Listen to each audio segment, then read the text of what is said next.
I'm Blake Dunkak. I'm a sophomore. Have I decided on a major? No. No. Well, coming in from high school, I'd done a lot of theater, and I wasn't 100% sure, but I was definitely 80% sure that I was going to be majoring in drama. But I don't know, I guess after taking one class here, I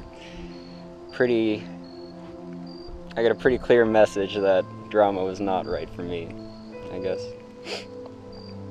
I've been taking a lot of psychology courses, which I guess is like the most stereotypical, I don't know what I want to do, but I took psychology.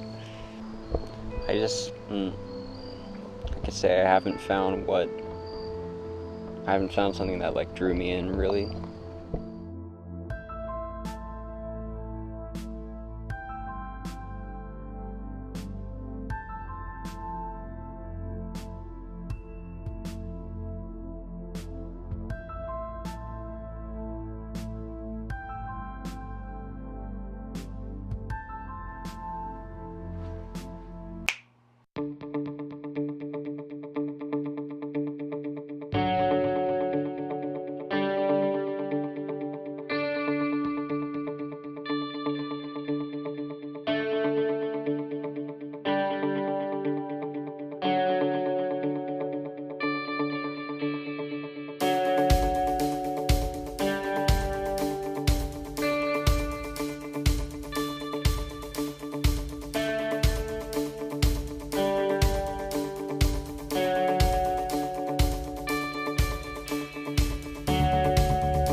It seems that people today want to live their lives based on this formulaic pattern of comfortability, and that we grow up and get an education, and from there we can get a comfortable job with a consistent salary, buy a house and a car, get married and have kids, and grow old, hopefully with some savings.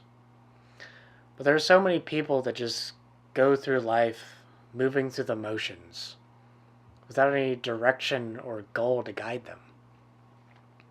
At such an early point in their adult lives, students are faced with such a huge decision that will define their path for the future. And for those who can't quite get a grasp on what direction they want to take, they find themselves stuck in the motions of a life disconnected from their dreams. But I don't think this is the way it has to be. Perhaps there's a way to find a balance between assurance and comfortability and a psychological well-being that comes with pursuing a higher purpose. My name is Dalvin Kane. I'm 20 years old and I'm a sophomore at UNCA. I'm majoring in music technology, which generally focuses on the production and recording of music. I'm doing that because I hope to do music for films and video games in the future, and I think knowing the technology side of music is pretty important if you want to find work. My name's Alex Nikas. I just turned 19 and I'm a sophomore. Okay, I'm a studio art major with a teacher licensure, and by studio art I mean I work with 3D things, but it can also include like painting, because you can like layer on like oil paints and things and create like a 3D effect. But I sculpt specifically. My name is Reino Kagosai, and I'm a lecturer in the Humanities program, and I'm also the coordinator for Humanities 214.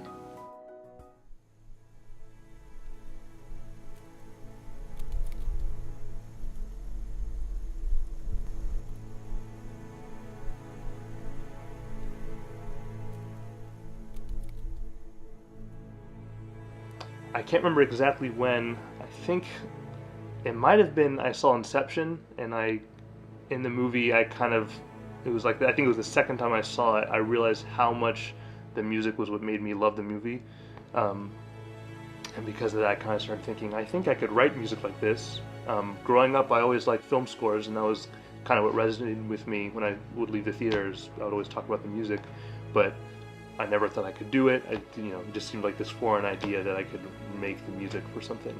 But it kind of started to hit me like, I'm trying to make this other style, but I really think I could make stuff for movies and maybe even stuff for video games.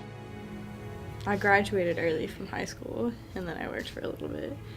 And I decided in high school that for college, I wanted to do art mainly. I was thinking about culinary arts, and then I decided more on art and kind of more on teaching, because I did martial arts for a while, and then I ended up teaching a kids martial arts class, and I realized that I really loved kids, so I was like, I'm gonna teach art to kids.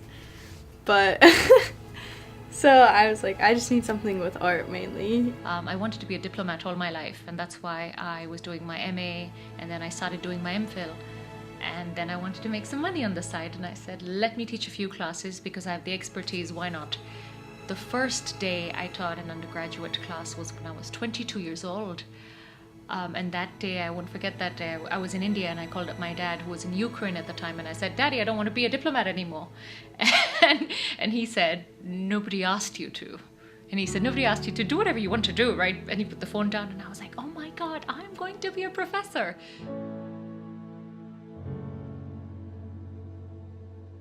But I think in terms of why I want to do film scores and video games, I think just the idea that you get to tell a story with your music.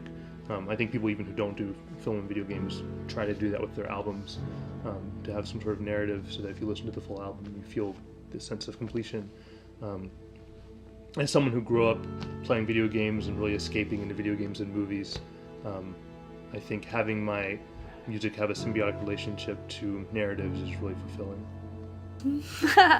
Well, I mean, there's that cheesy quote, the world without art is just eh. Well, the earth without art is just eh. And so it's just like, everything would just be like in The Giver, where it's just all black and white, like, there's no color in the world, like, it's not as interesting anymore without art. On, like, the teacher side, like, I would just love to know that I've influenced, like, one student to, like, continue on with art possibly, or like to maybe help them find like a niche that they like fit into, or like something that they really love to do, like at such a young age too. Like, that's awesome, because I want to teach like little kids, like middle schoolers to get mean. I want little children, and so like I just think it's important that you can influence people with something that you love. Like, I told my students, I said, when they walk into a classroom, when they walk into an auditorium that I'm talking to, they're essentially entrusting us with their minds, right? One of the most precious things about them, their minds. And what an honor to be able to challenge that, to somehow frustrate it, right? And to leave it slightly changed, slightly altered in the 15-week period that we're together. And that's how I view this profession. It is an honor to be able to do that with young minds. That's my passion. Give me your mind and let me change it, and let me frustrate it, and let me challenge it, and let me leave it slightly different than the first day that you walked into my classroom.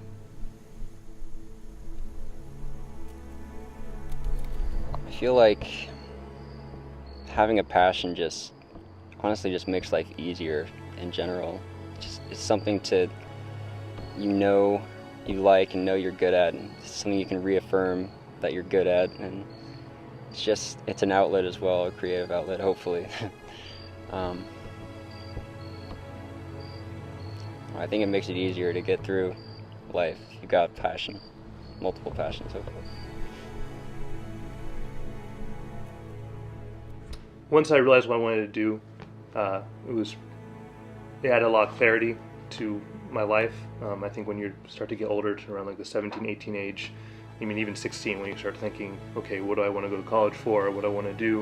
And I had people around me who kind of had their thing of like, this is what I want to be, and I kind of didn't really have that, wasn't certain about it, but when I felt like I was certain that this is something that I like so much that if I didn't do this, I'd be miserable. It really made it easier for me to look forward and think, okay, what decisions can I make to, further my goal? And it also makes it easier to know whether or not you're wasting time. I think when you're, at least for me, something that plagued me a lot was, okay, I'm spending a bunch of time on things. Are these going to help me at all in the future? Are they just making me happy in the moment? In 10 years, am I going to be miserable because I just spent a bunch of time doing nothing when I was younger? But when I felt like I found the thing that if I hone in on this, I'm guaranteed at least to be good at something I want to be good at. And even if I don't find work, if I can even do it on the side, I know that it'll be there for me. 2 weeks ago, I was advising my freshmen, and I told them, here's what I want you to do every semester. Take one course that you think you will absolutely love, and take one course that you think you will absolutely not like, and it'll make you uneasy. Because that's the point of an education. The good thing about UNCA is you do have certain mandatory courses you have to take as a part of the humanities program, right? And a lot of students are taking them so begrudgingly, and they're like, oh my God, I don't want to be here, or whatever. And I tell them, use this as an opportunity. Ask yourself why you don't want to take this course, right? So this moment of discomfort with the course, turn that on its head and ask yourself, use it as a reflective practice, and ask yourself, why do I not want to take a course in the humanities? Or why do I not want to take a course in statistics? Is it just because I suck? Well, this is an opportunity. Learn something about it. That moment of challenge is the moment you're going to rise. And you'll discover something about yourself. So you get a C-. What you've learned about yourself is this is either for you, not for you, or this is something you need to improve on. Knowing that you love something is just like, that's gonna make you want to like do it more and strive to be better at it and like do the best that you can do at it. So like, I mean, mine's art clearly, but like, so that makes me want to do so much better in like my art classes. Like anything like remotely related to art, like I'm interested. Like I took an ancient Greek art class like last year, and that was like one of my favorite things ever, like just because it was art, and it was like 3D art too, which makes it better. But it's just like, I know that I have this passion, and it like makes me like want to learn like all of these things, and I feel like that's kind of what we as people are meant to do. Like we're meant to like just keep learning things as we like grow, and I think that's like your passion helps you just grow more in one area essentially, which I like really like. And that like it makes sense to me, and it just makes me like want to help more people find their passion, so that way they like grow up to be the flower that they want to be, you know. Like it just helps them become more them, to have their passion. What makes you wake up in the morning? You know, and this might sound a little maudlin, but you know, what makes you glow? What makes you rise? What makes you want to be the best version of yourself? You know, whether it's music, or whether you like the crappiest guitar player in the world, but it is something that gives you such joy. Find something you really put your heart, your mind, your soul, just everything into. And it's also, what can you give yourself over to entirely, right? What is the one activity? What is the one profession? What is the one thing to which you can give over yourself entirely? You cede yourself to your passion in a way. But what makes you tick? You know, that's why I think it's important, because without that, I can't imagine the kind of energy you bring into this world, this life. I think it needs to be channeled somehow through this passion I hope that everyone's lucky enough to discover. Because ultimately, like, that's what life is about, is just making yourself happy, like being who you're meant to be. And I think your passion helps you find that, so you shouldn't sacrifice happiness just to make money. Like, that doesn't make sense. For me, like, life is living like how and by how you want to. So like doing what you love is how you should live your life. You should love living life and enjoy like every second of it. I'm a little wary of saying, do whatever you want to do. No. I think part of a university education is self-reflection. You try to figure out where your passion lie, and then you try to figure out whether or not you're good at it. You have to be willing to accept the multiple stages of failure that come with doing anything. And then you dust yourself off. So I do think passion and the uncertainty of following your passion, all these ideas, all these notions, there needs to be a recalibration in your minds about it. I mean, the amount of times I've heard, that, okay, maybe you want to do music for films or video games, but I mean, that's kind of out there, you have to be really good. I don't see how. I think it's dangerous for people to take that as a discouragement. I think that's dangerous for people who use that as some sort of exclusivity, that only that career path has it. If you want to do anything, you have to be really good at it. And the idea that if you find your passion, it'll just be easy for you, and then that'll mean that you'll just get work easy, and that's what passion's about. It's not what it's about at all. I mean, finding a career is about finding a torture that you love. All work is torture. No one really loves working all day. No one really enjoys it. But finding some sort of work that in the end you still find fulfilling. And when it lines up with your passion, that's what you get. No, but I really mean all this. Especially at UNCA, you have a lot of art students, for instance, right? And I see how creative they are and how brilliant they are, right? But if any of them thinks that they can just set up a gallery here and attain overnight success, I mean, maybe that does happen for somebody, right? But for a majority of students, that's not what's going to happen. There's going to be a lot of hard work involved. There's going to be sweat involved. And unless you're willing to put in that effort, that labor, it's not enough to just say, I have a passion, and then just sit there with it. You've got to do something with it, right? So there's a lot of agency there. We have to be self-motivated to a large extent. So, dreams, people talk about dreams, and dreams don't come true if you're just sitting and not doing anything about them. You've got to put in the work. I believe that everyone should have a passion, because I see it as this driving force that guides you to where you need to be. Sort of your path to your destiny, I guess. But it also has this self-defining aspect to it, in that whatever your passion is, you end up devoting a lot of time on a daily basis to work on it. And eventually, it'll become part of how you define yourself. And so I guess by finding and developing your passion, you're basically figuring out who you really are, or who you could be.